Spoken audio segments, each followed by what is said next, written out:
My name's Sam.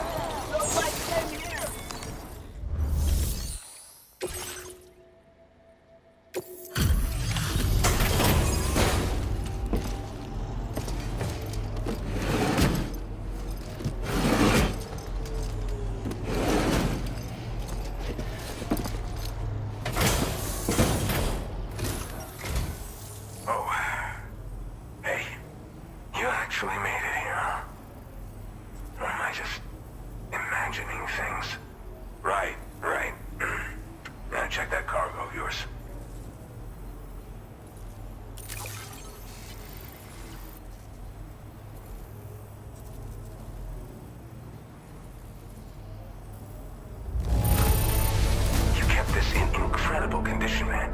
Truly the work of a master porter. Well, hot damn, I thought this cargo was lost for good. I'll take excellent care of it. Truth be told, been waiting a long time. Go ahead and use your Cupid to get me online.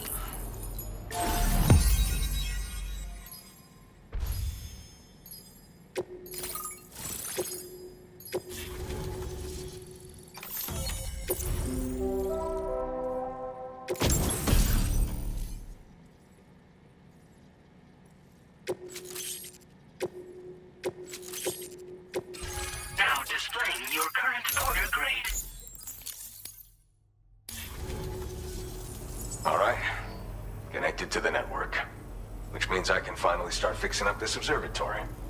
In case you haven't heard, we've been seeing an increase in chiral density in every region as the network has expanded. More instances of strange phenomena outside network coverage too. And I've been told this is indicative of plate gate emergence. You know, after being alone all this time, I wasn't sure I'd be able to stay the course. Till you arrived with that life-saving cargo. Should be all set to hold down the fort now. Not exactly a one-man job, but I'll do my team proud. Oh, I've shared schematics for an oxygen mask with you. I'll help you stay active in areas where the air's thin. Personally, I'd recommend you wear one at all times when you're in my neck of the woods. You know, at high altitudes, on mountains, like this one, for example. And if you climb above the cloud layer, you've got even less oxygen to breathe. Saps your energy even if you're not doing anything strenuous. Over time, you'll cover less distance and be at increased risk of slipping and falling. It's a good idea to wear your oxygen mask to help you stay strong and sharp. Tar current fluctuations and whatnot. Mostly in the eastern part of the continent and elevated regions. Going forward, I'll also be paying very close attention to signs of plate gate emergence. Unfortunately, the chiral cloud layer has been gradually descending ever since I got here. Everyone was suffering from exposure, and I'm the only one who stuck around. You're the first friendly face that I've seen in a minute. Mother Nature won't show you any mercy around these parts. The biting cold and steep slopes will slow you down, or stop your progress altogether. Now would be a good time to make sure that you're fully prepared for the journey ahead. By the way, the aeronautical engineer who lives northwest of here just posted a sub-order for you. Seems something at the Ghost Mech factory's got him all hot and bothered. Help him out and he might hook you up with some useful gear. In any case, I hope you'll come visit me here again sometime. I understand it's a lot to ask folks to make the trip on a regular basis. But that's why I'm hoping I can offer you stuff that'll be of use in hazardous conditions like these. Keep on keeping on, man. And thanks again for all your help. This is the President, Sam. Chiral network coverage has just passed the 75% milestone here in Australia. The next leg of your journey will take you to the southern part of the continent. Once the remaining regions have been integrated into the network, the manifestation of a new plate gate is all but guaranteed. Marshal your strength to overcome the final hurdles and make this continent whole again. We're all counting on you. Sam, Rainey's not doing so great. It might be more of a mental than a physical issue. But I'm honestly not sure. Do you remember the doctor from the Motherhood? We think she should be able to help ease Rainey's anxieties. It was Tommen's idea. We already reached out, and she said we could come visit anytime. Since the Motherhood's within the Chiron network, we can use the Magellan to travel there. Once you've made it back to the ship, just head to your private room and settle in. You can use the trip to catch up on sleep. But if there's anything you need to take care of before we depart, now would be the time to do so. Sam, I'm contacting you via a different protocol.